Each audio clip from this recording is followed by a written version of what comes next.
क्या मतलब है इस बात का? ऐसे थोड़ी होता है, जब आपका दिल करे, जो आप दिल करे वो करे। भाई एक नोटिस पीरियड नाम चीज होती है। हाँ, अब क्या करूंगा मैं? चल ठीक है, बाद में बात करता हूँ। यही वो शर्ट है ना जो आप ढूंढ रहे थे?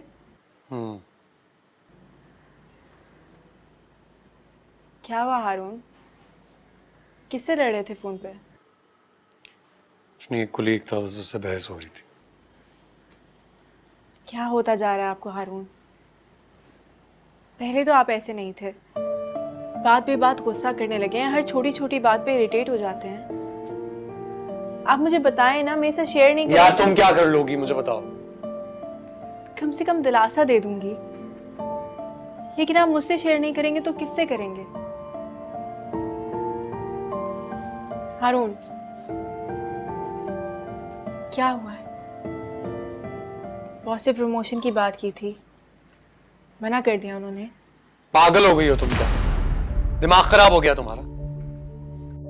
सुबह सुबह दिमाग खा रही हो मेरा, खुद ही सवाल कर रही हो, खुद ही जवाब दे रही हो। इसका मतलब जरूर कुछ हुआ, वरना आप ऐसे इरिटेट तो नहीं होते।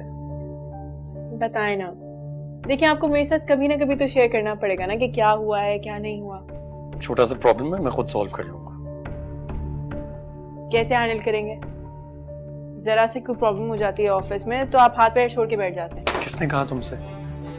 किसने कहा तुमसे कि मैं हाथ पैर छोड़कर बैठ जाता हूँ? तुम्हें क्या लगता है मैं कोई काम नहीं करता हूँ क्या? हारून, बात को गलत मतलब मत दें, मेरे कहने का ये मतलब नहीं। मुझे तुम्हारा लेक्चर नहीं सुनना है। और तुम्हें पता क्या है बाहर की दुनिया के बारे में? तुम तो सारा दिन घर पे होती हो ना, बाहर तो मैं निकलता हूँ, काम मैं करता हूँ, लोगों से डील मैं करता हूँ। सवाल जवाब करने में सबसे तेज।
कैसे हैं आप?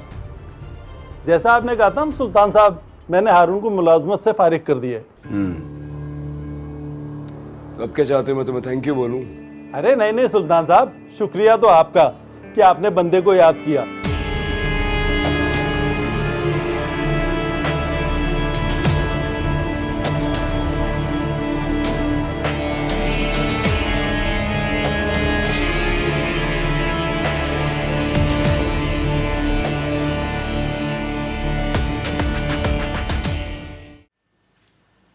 इस घर में किस मनहूस का साया पड़ गया। आए दिन कोई ना कोई बुरी खबर ही सुनने को मिलती है। खुशियां तो लगता है इस घर से जैसे रूठ ही गई हो।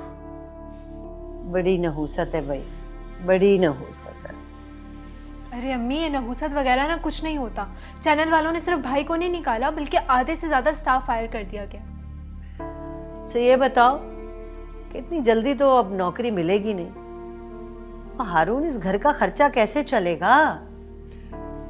सेविंग्स की हुई है कुछ, मैंने वो खर्च करेंगे। अगर तब तक भी कुछ ना हुआ तो नगीन ने भी पैसे जोड़े हैं। अरे नहीं भाई, अल्लाह माफ करे, हमें नहीं चाहिए तुम्हारी बीवी की कमाई के पैसे। और उसके पास होगा भी क्या? ट्यूशन पढ़ा पढ़ा के 1-2 लाख ही तो जोड़ा होगा। अम्मी आप फिक्र ना करें, जिस मुसीबत में अल्लाह ने डाला है अल्लाह उससे निकालेगा भी। बेशक अल्लाह बहुत रहीम है। हाँ अल्लाह तो रहीम है, मगर तुम मनहूस हो। तुम जब से मेरे बेटे की जिंदगी में आई हो ना, सब कदम लेकर, अरे खुशियां तो लगता है उसकी जिंदगी से रूठ गई हैं। ऐसा कामयाब और ज़हीन लड़का मेरा, अरे लोग झुक झुक कर सलाम करते थे। अरे मेरे बच्चे की जहानत और लायक होने की मिसालें दिया करते थे अपने बच्चों को। मनहूस। बस कर दीजिए अम्मी, क्यों बात बे बात नगीन को मनहूस कह रही हैं आप? तुम ना चुप करो, ये मेरा और तुम्हारी बीवी का मामला है, तुम्हें बीच में बोलने की जरूरत नहीं है। क्यों जरूरत नहीं है? बीवी है ना वो मेरी, मैं उसकी तजलील बर्दाश्त नहीं करूंगा। बस हारून प्लीज, आप इस वक्त इनसे मत उलझे। तुम चुप कर जाओ। सारी गलती आपकी है, आपको पता है? आपने कभी मुझ पर ध्यान ही नहीं दिया। अब्बा की पेंशन से जितने पैसे आते थे सब आप जमा करती थी। किसके लिए? मेरे लिए नहीं, अपनी बेटी का जहेज बनाने के लिए, उसका जेवर बनाने के लिए। मैंने आपसे कितनी बार कहा कि मुझे किसी अच्छी यूनिवर्सिटी से एमबीए कर लेने दें, अगर मेरी नौकरी लग जाएगी तो हमारे दिन फिरेंगे। लेकिन नहीं, आपने सिर्फ अपनी मानी। आज अगर मैंने किसी अच्छी यूनिवर्सिटी से एमबीए किया होता ना, तो मुझे यूं नौकरी से खड़े खड़े निकालना दिया होता। और आप इसे मनहूस कह रही हैं? मेरी बीवी को जिसने हर जगह हर घड़ी मेरा साथ दिया, कसूरवार आप हैं अम्मी, आप। अपनी नाकामियों का मलबा हम पे डालना छोड़ दें, अब बस कर दें। हारून,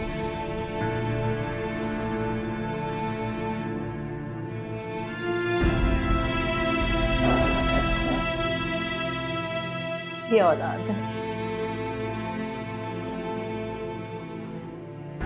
प्लीज मत रोए, चुप हो जाए।